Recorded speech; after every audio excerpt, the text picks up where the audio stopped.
Now we have with us Honorable Sir Rizwan Hassan Laskar.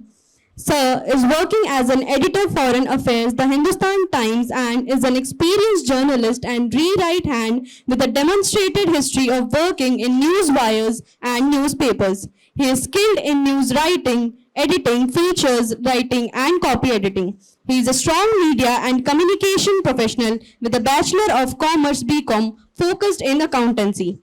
Let's warmly welcome Sir to address the audience. Over to you, Sir. Good afternoon. Thank you, Mary Group of Institutions, for giving me this opportunity.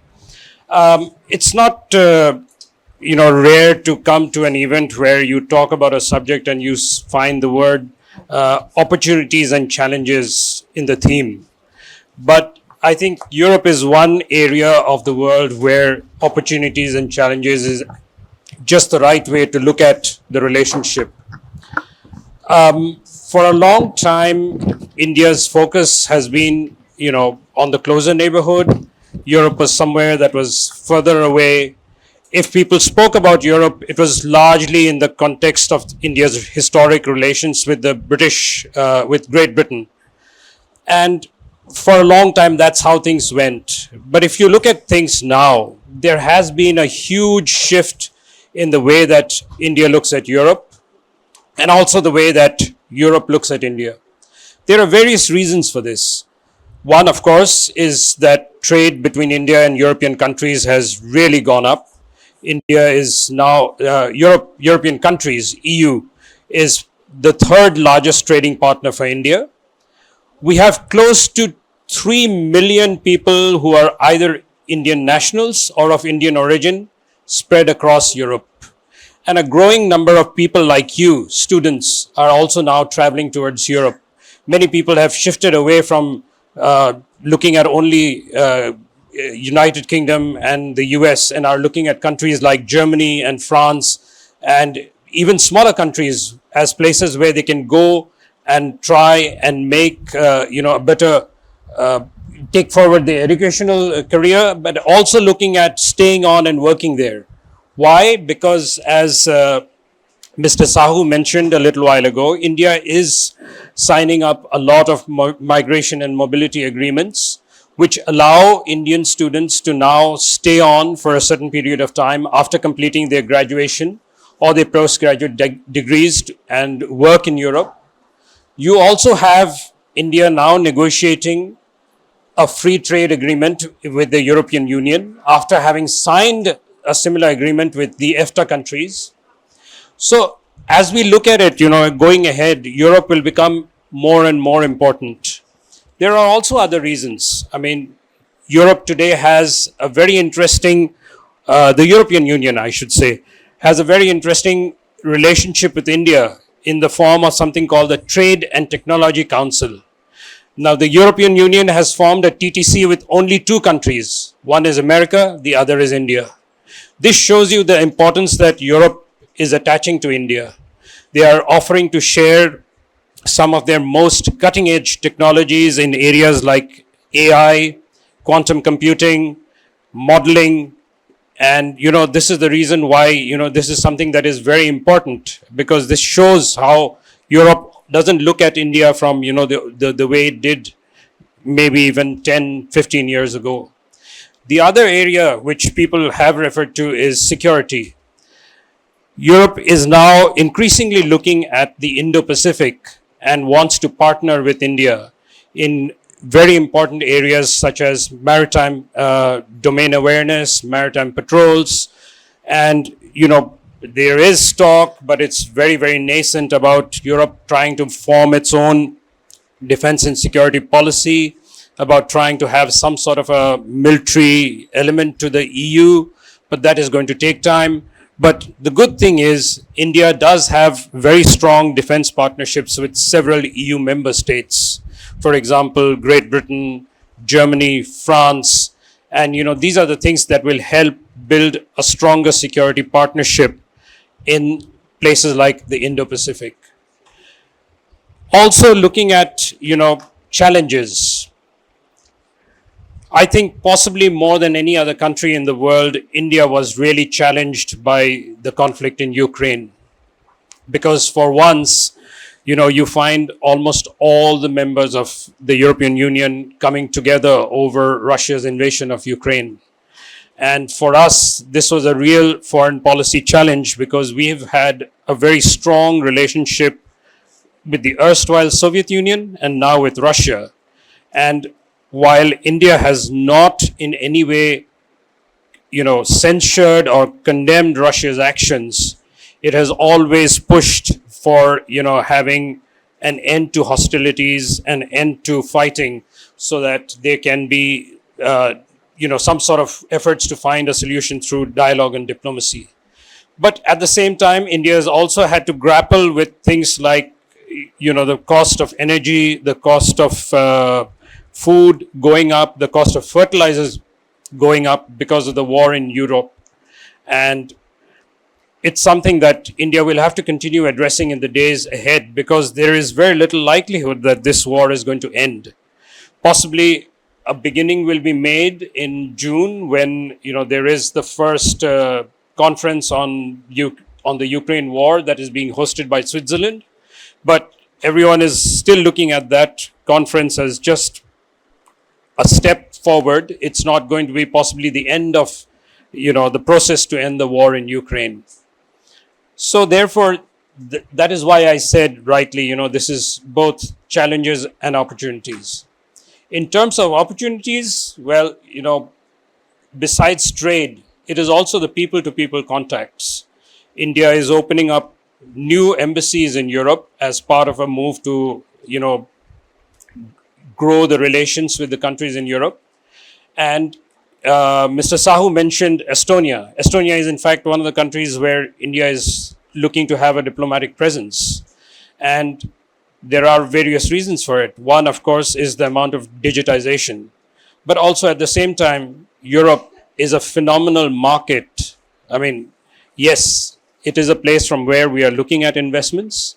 One of the paradigm shifts was the trade agreement signed with EFTA, where for the first time India introduced a clause saying that the members of EFTA, the 4 countries in EFTA, would have to make some sort of a commitment, a non-binding commitment to invest $100 billion into India within the next 15 years. So there are opportunities. There are going to be much more that the two sides will be able to do. In terms of the Indo-Pacific, I think is one of the areas where, the European countries are increasingly interested. But that is also because of growing concerns within Europe over one of India's neighbors, and that is China.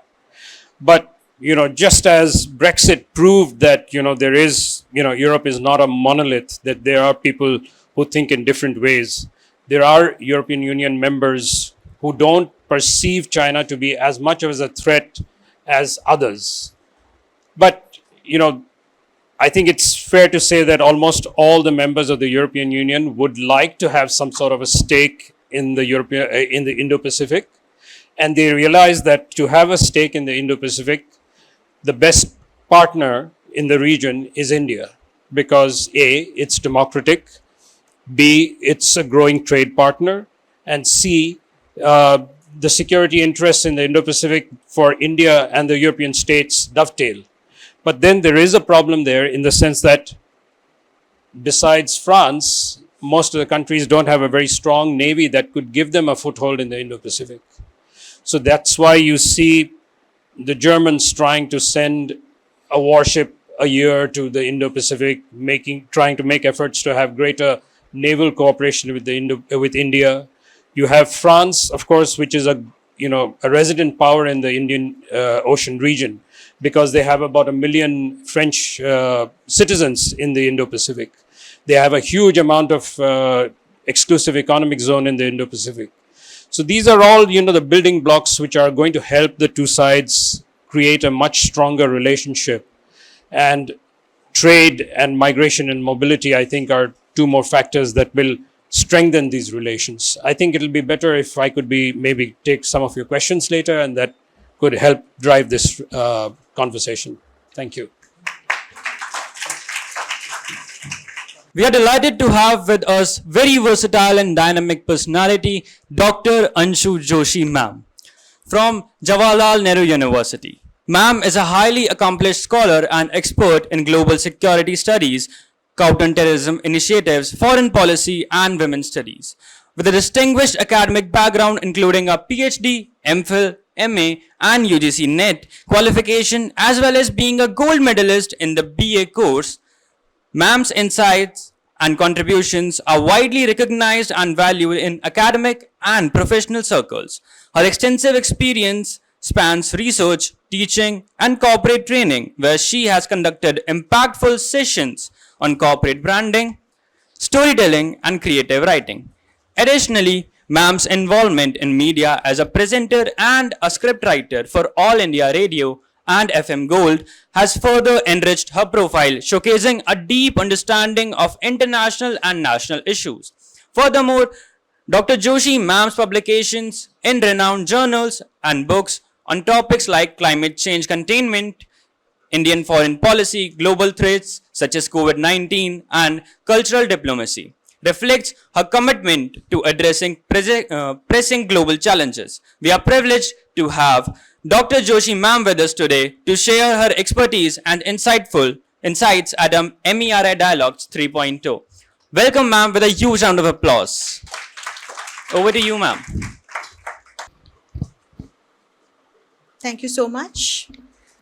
So I'm the last speaker, but not the least. Respected dais, my co-panelists, dignitaries, and my dear students. So I'm thankful for this invite on a very relevant topic, which is related to India and Europe, and we are gathered here to discuss different opportunities and, of course, the challenges. And I think it should be the other way around, challenges and opportunities. Because first we think through the problems, we think through the challenges, and then we think through the solutions. So it's about India and Europe. And I teach foreign policy and diplomacy in JNU. So when I teach theories and concepts to my students, I make it very clear that when you look at global politics, it's a very complex maze. And there are different players. So when you talk about the nations, they are actually the players who keep playing in this maze to attain more and more power, to assert their presence in the global world order and keep elevating this ladder of global world order. And while doing so, there are bilaterals, there are multilaterals, and there are minilaterals also. So when the two nations engage, it's about the bilateral relations. When the three or a handful of nations engage, it's minilateral alliance they form. And when there are multiple nations come through together through a platform, they are multilaterals like G20, and as an institution, I can take the example of United Nations. But you should not forget that each and every nation remains a player by the end of the day. So how does that nation look at the very concept of power makes this game complex as well as interesting. So when we go by the conventional definition of power, it was all about hard power, conventional territorial power, military power for which the nations fought First and the Second World War. And we all know how India participated, being a colony at that point in time from the side of Europe. Then throughout the times of later 40s, 50s, 60s, 70s and 80s, the world witnessed Cold War. And the power's definition started changing by this time. So when globalization knocked our door, when Cold War ended, when USSR disintegrated, we all could see a wave of new technologies, computers, internet, globalization, free trade, open economy. So this very realist definition of power, considering power as in hard power, got changed, And this was the time when the world started understanding the importance of economic power as well as cultural power, as when Joseph Nye coined the term soft power in 1992 and gave a new connotation to the very definition of power. And that's what I always proudly tell my students, being an Indian scholar, that when we talk about this soft power, and the scholars of international relations started considering it from the times of 90s. I always give the example of India's philosophy of Vasudhaiva Kutumbakam and how India and Indian diplomats or Indian kings looked at this very definition of soft power from very ancient times, as in establishing collaborative bilateral and multilateral connects through cultural connects, through economic connects, through educational connects, by promoting people-to-people bonding.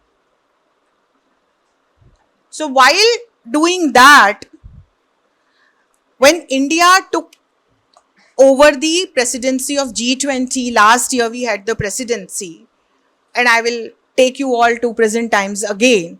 That's what we did. We tried to democratize not only this mighty platform of G20 by coming up with the voice of Global South, and we said that it should not be only about the developed nations or the powerful nations or the nations that were colonial masters once upon a time. It should be about democratization of these platforms, as in the leadership roles should also go to these developing and underdeveloped nations that come from Asia, Latin America and Africa. And thankfully, there we all could see that how most of the European nations not only acknowledged this effort of India, they also started collaborating with India on a new note, which is related to democratization of platforms, democratization of mighty positions in the global world order, and democratization of objectives. So that's where you can see a silver lining in India-Europe relations. When you look at the situation today in the geostrategic, geopolitical realms, you see that it was not long the world had come out of challenges posed by COVID-19. Russia-Ukraine war started. If Russia-Ukraine war was not enough, another theater of war almost opened in Indo-Pacific. We all know how China is maneuvering in India, in Indo-Pacific region, and how it brings a big concern not only for India but for most of the European countries, because their trade and their economy depend on this particular region. The same thing is happening in Indian Ocean region. You all must have heard about the recent news of Muizzu becoming the president of Maldives again, and why it's a matter of concern for most of the nations who want peaceful, neutral and stable Indian Ocean region. So there also India and Europe have similar concerns. Then when you look around, if Russia-Ukraine was not enough, if Chinese maneuverings were not enough, then you see that Israel-Hamas conflict started. And there also you see an irritant when we look India's stand on this issue and Europe's, most of the European countries' point of view on this particular issue. Because India believes in two-state theory, and on one hand, while India stands unanimously with Israel over this conflict, India always supports Palestine, and it's in its foreign policy from the beginning. On the other hand, when you look at the European nation, there comes another issue, that is NATOification of Europe, because of which you see a different kind of voice from Europe when it is about Israel-Hamas conflict. And then there is another issue which is kind of an irritant, I would say, and I would categorize it as a challenge, and that is NATOification of Europe. When you look at the foreign policy of India, India never becomes a part of any military alliance. And that's why when US is trying to woo India to become a part of AUKUS, India is not becoming a part of AUKUS. On the other hand, the same thing goes in case of NATO. India never became a member of NATO, doesn't want to become a member of NATO. On the other hand, in Europe, we see that historically how things have changed, especially after the end of the Cold War, wherein we see that Earlier, we could see Western Europe and Eastern Europe. Now you see even the neighbors of Russia, the core countries of Eastern Europe have become the members or are becoming the members of NATO. And that's a matter of concern for neutral nations like India. So there are challenges related to COVID-19, related to revamping healthcare systems, to climate change, to terrorism, because Europe is facing a big brunt because of this global terrorism and illegal immigrants that are coming into different European countries and then challenging their own culture and their democracy and norms at a later stage. To what is happening between Russia and Ukraine, to crisis related to supply chains, to crisis related to food security and human security and energy security, to what is happening between Israel and Palestine, to what is happening in Indo-Pacific region, to what is happening in Indian Ocean region. So this laundry list is very long, wherein we can see a lot of challenges. But then there is a window of opportunities also. And as I said that when you look at Indian philosophy and how India is executing its foreign policy, especially since past couple of years, India is now trying to calibrate the world. And that's what our Prime Minister keeps saying from, different platforms, that it's not the time for war, it's not the time for competition. Instead of that, we should go for collaboration. So collaboration is the key to solving various challenges. Collaboration is the key to grow mutually. Collaboration is the key to ensure global peace and security as well. Considering that, now when you look into India and Europe, you should be looking at bilaterals. So when you look at bilateral level, India and UK, India and France, India and Italy, and this list is also long, wherein India has elevated its relations with most of the European nations from being good bilateral friends or bilateral relations to strategic partnership. So there are different levels in a partnership, bilaterals between the two nations. It starts from diplomatic relations, bilateral relations, strategic partnership, then natural partnership and natural ally. So India has elevated its relations with most of the European nations as strategic partners. India and France is a classic case here, our trusted partner. And there are different domains, from defense and security to promoting green and clean energy to contribute towards this objective of climate change containment, to food and energy security, to making the supply chains resilient, to the domain of education, to the domain of culture. There are different areas wherein India is predominantly working with these European nations at bilateral level. Now, when we look at multilateral level, it's more about making a consensus over the issues. And that's where, again, you see a lot of opportunities between India and European nations. So be it the platform of United Nations or be it the platform of G20, and then there are different other vehicles, different other institutions, you would see India and European nations having a consensus over the issues. For example, climate change containment, for example, promoting the global South nations, for example, promoting technology for good, global good, for example, coming up with global governance, for example, fighting against this global war of terrorism through norms, technologies and civil defense systems. So there is a lot in common. There are certain irritants, for example, the matter of Russia. Entire Europe knows when Russia-Ukraine war started, we were warned by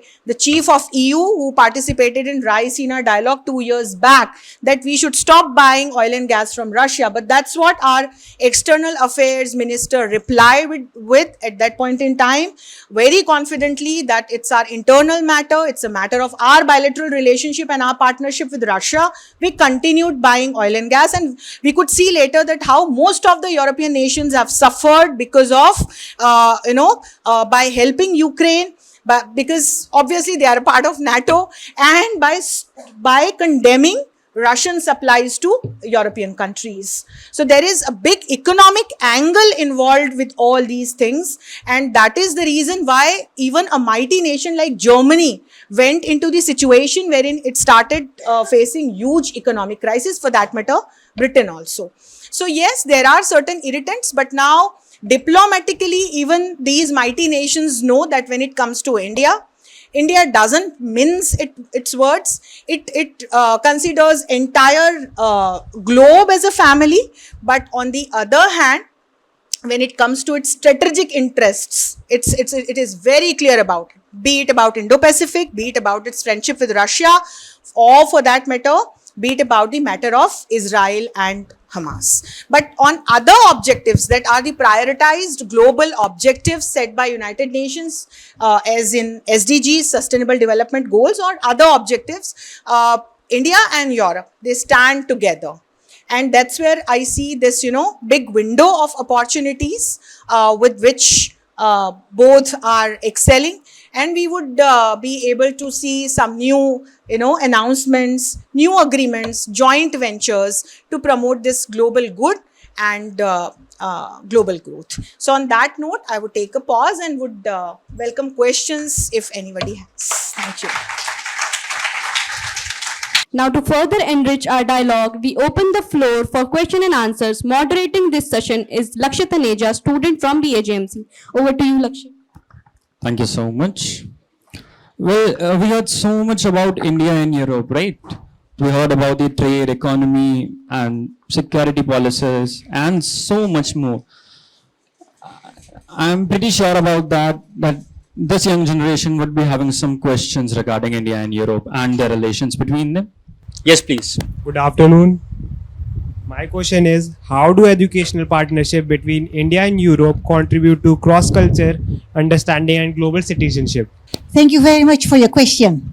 Yeah, I don't know your name, but I didn't hear it. It will be okay. Okay, now, we are working on, together with your university here, we have the COIR project.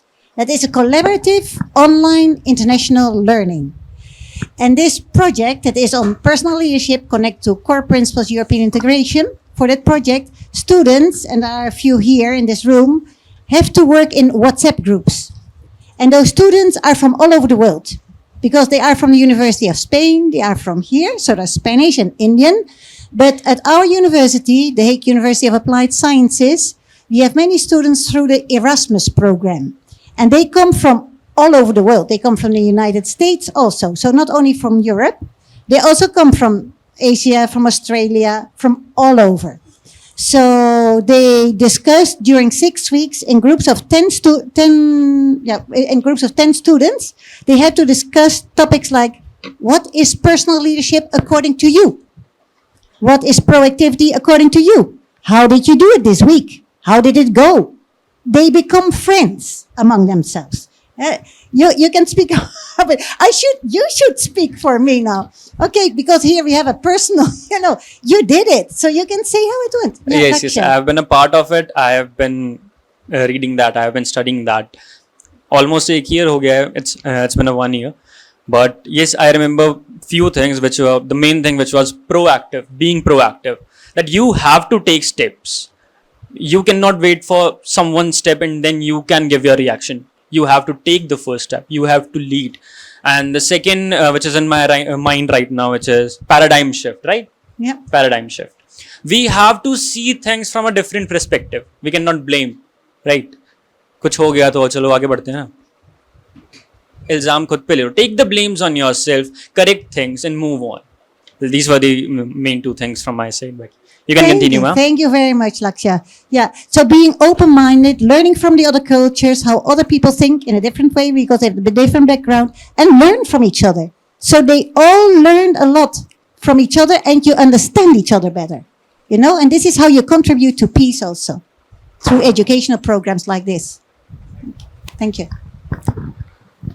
My name is Asavari, and the question is ki, considering the challenges of terrorism and ethnic conflict, how India and Europe can collaborate effectively on addressing these issues on a global scale? Thank you. already India and a lot of European nations like Britain and France have collaborated in this, global war against terrorism. Even United States of America also contributes to this global war. So when you look at this entire issue, it's all about strengthening norms, but then you cannot involve terrorist organizations into any norms building procedure. So then you always have to keep a step ahead of what the terrorist organizations do. And for that, collaborative efforts in the area of science and technologies are also equally important. So coming up with innovative technologies to detect and to fight against terrorist organizations. Then there is another issue of funding, and for that cyber security related initiatives are already in place, and these nations are working together. And then it is all about the security of civilians. So establishing a strengthened civil defense system also is very important, because it is not only about using conventional weapons, it is also about using biological and chemical weapons. That's what the terrorists want.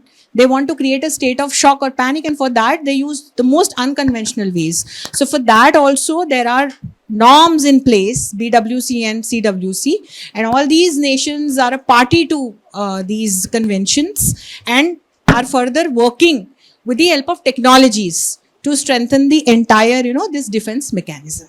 Yeah. Thank you so much, ma'am. Please. My name is Diksha. My question is, what is the role of mythology in European and Indian culture, and how do European and Indian mythologies compare? What do you mean by mythology? Because we Indians make a mistake by calling our history mythology, because our history was written by outsiders. And so we don't look into our history as an history and we call it mythology. But okay, what you are calling a mythology, can you just tell me an example of that? Now, why did you ask this question? What do you mean by mythology? Myth. So why are we discussing myth? So it's our history first and foremost. For example, Ramayana, and for example, Mahabharata, right? Very well scripted. We have scripts, and it was translated into different languages also. For example, Ramayana. Definitely, they are playing a huge role in connecting youths of Europe and India, because establishing people-to-people connect is a basic of diplomacy through which governments can collaborate. And through these, historical interventions, people can connect with each other culturally, because there is a lot common when you look into the ancient history of Europe, of India. And that's where people, especially the youth force, is getting connected. So it helps in boosting people-to-people connect. And in the domain of education also, like we have a value-based education system. So that also can be shared across the borders. Thank you, ma'am. It's not mythology, it's history. हमारी youth बहुत mistake कर देती है, ये हम इसको mythology मान लेते हैं. नहीं, this is history. We have proofs, we have scriptures, and you can see all over India. आप कहीं भी जाके देख सकते हैं, सारे प्रूफ अवेलेबल हैं. Now moving on to the other side, do we have any question from that side? Just wait a second, please. I am Varsha Dagar from BBA first year. My question is, foreign investment by European countries have been the substantial in Indian economy in the field of science and technology.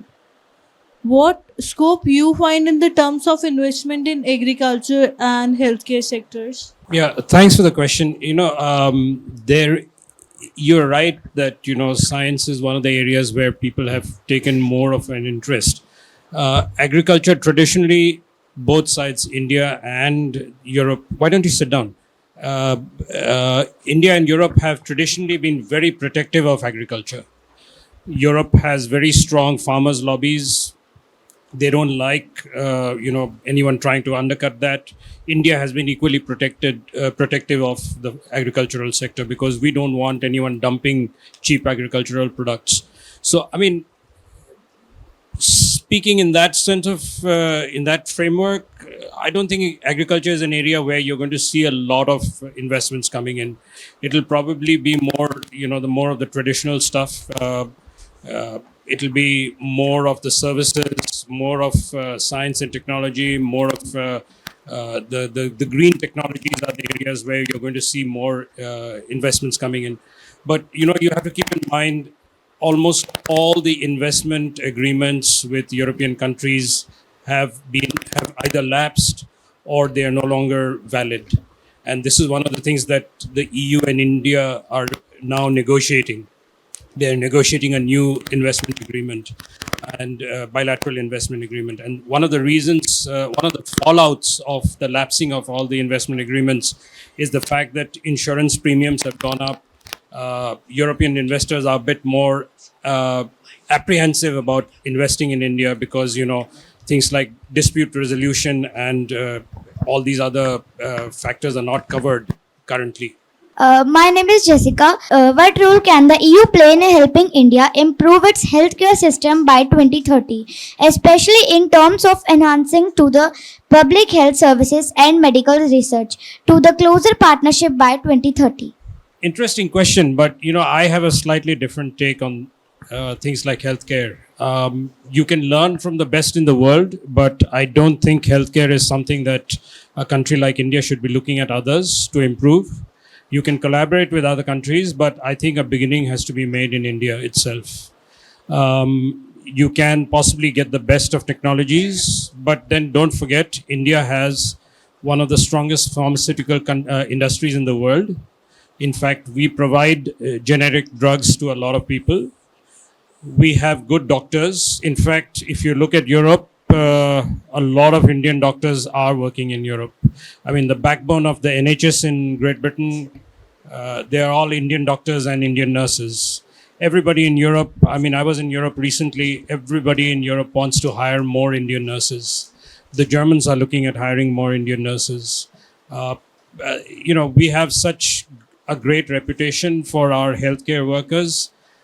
I don't think that the change will come from Europe. It will have to come from within ourselves. We have to make sure that there is a social safety network for healthcare in India, that we have healthcare is better accessible to people who are not as well off as you and me. There has to be a safety network for people who are not as well off as us. And I think there is no doubt that medical technology, there are a lot of European countries which are making very good breakthroughs. And that's where we can collaborate to get the latest of the medical technologies into India. We should not forget that when COVID-19 knocked the doors of the world, even the powerful nations like Britain and Italy could not manage despite having one of the finest healthcare systems. So it's not only about having the advanced technology-based system, it's also about the art of managing a huge number of population. And there India emerged as a case study. And India was the nation that supplied its homegrown vaccines to over 150 nations, including a lot of nations in Europe. So definitely when you look at this particular sector, we need the nations who can fund. We have scientists, we have technology, we have that skill to manage the systems and the frameworks and people, of course. We need funding. So that is one area wherein European nations can collaborate to help India. While India can provide its specialized skill sets, like he said, professionals or scientific knowledge to these nations. Can I add something very different to this? Because I think it's very nice what you said about the Western countries and funding, helping to fund. I think you can apply this to many issues. We also spoke about terrorism. Now, I'm making a jump, but we can also speak about migration and things like that. We have to tackle the problems at the root. And I think Europe, it's true. We can fund. We should fund. In the end, it is a win-win situation. Also, if we get the point, the sting out of the problem, also of terrorism, if we can really pull out the string, because poverty many times leads people into problems. They get become in the field of criminals or whatever, and these ideals of terrorism come to their minds. So we have to fight also those problems of poverty. And I think in that sense, Europe also, we are a rich continent. And for example, and I know I make it again a jump, I know because I'm from the Netherlands, the University of Wageningen can make infertile grounds fertile. You know, if we do so, for example, in Africa, then the people can stay where they are. They can have their own livelihood. They don't fall into terrorism or whatever, the Boko Haram or who that's acting out there, things like that, you know. And they can have their own life, and we take this thing out of it. We can help also in the field of engineering, the water engineering. In Holland, we have the Delta Works. If not, you know, Holland would not exist anymore. So we need to be good at it. So also we had the flood that was last year or 2 years ago, the huge flood, well, in Bangladesh, but also Pakistan, where so many people died. You can prevent this kind of things. And then I think that Europe should invest their technology, their insights, their science for free, you know, and share it with the people that they start working there, that they can fight those floods and so on and so forth. And I think this kind of working we should do because we have money, so we can do those things. And we have some knowledge in this field. You have the knowledge in the field of health. So you can share that. And then we can we can help with money, you know, so you can help each other. You spoke about cooperation that's so much needed. These are the things of collaboration. Australia is investing, Australia invests, and we provide our skill set, or for that matter, technology. And that's what we are doing with the United States of America also. With this, we would like to end the question and answer round. Thank you, students, for being curious, and thank you, our esteemed panelists, for answering questions from our students. Thank you so much. Thank you so much, Lakshay. It is our privilege and honor to extend a heartfelt gratitude to our distinguished guests. As a part of our tradition, we felicitate our guests with the token of respect and gratitude. With this, I would like to invite Honorable Shri S.K. Agarwal Sir, CFO MERI, to present a memento to Dr. Anshu Joshi Ma'am, Professor, Jawaharlal Nehru University.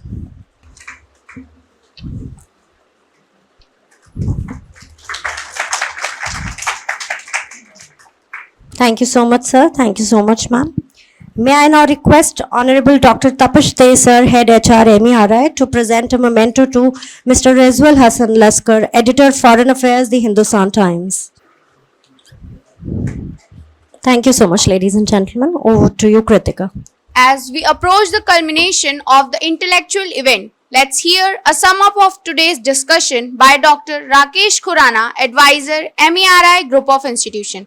Over to you, sir. Actually, I would have liked it to go on for longer. And they really did justice. So I am going to do justice. And 1 minute each.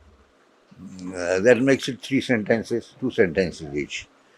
And the first session, Mr. Sahu, I got to know that EFTA has an agreement. I got to know that our Eurocentrism continues. I got to know that we are taking pride, Laksar also mentioned it, that we have done agreement with those 4 countries.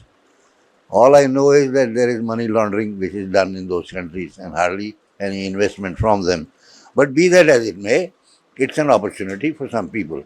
And investment will come from there.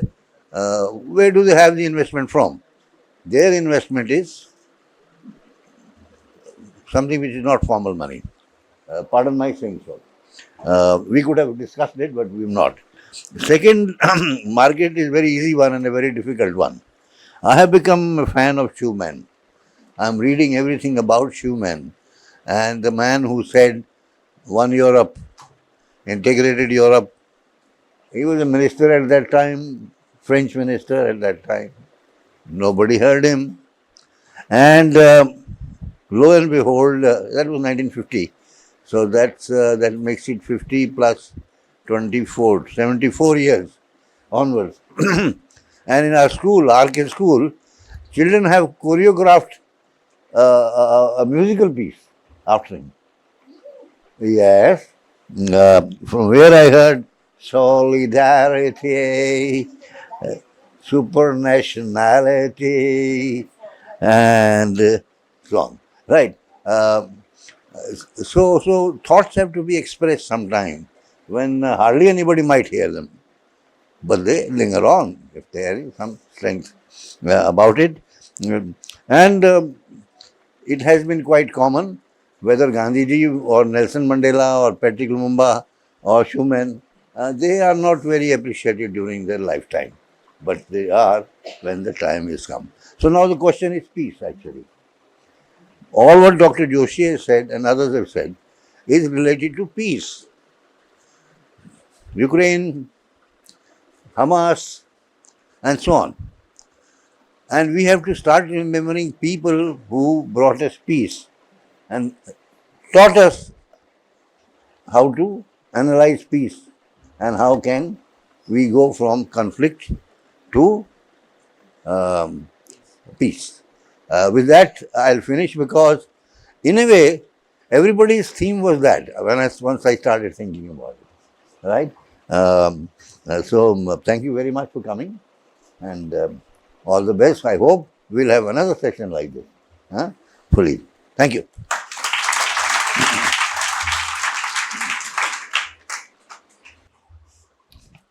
Thank you so much, sir, for your beautiful words. May I now request our esteemed panel members to take their distinguished chairs in front, please.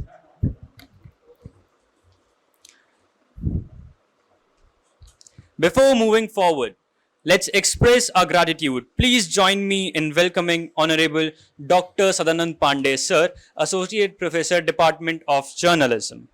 We extend our heartfelt gratitude to all participants, speakers, and attendees for making the merry dialogue on India and Europe, opportunities and challenges a resounding success.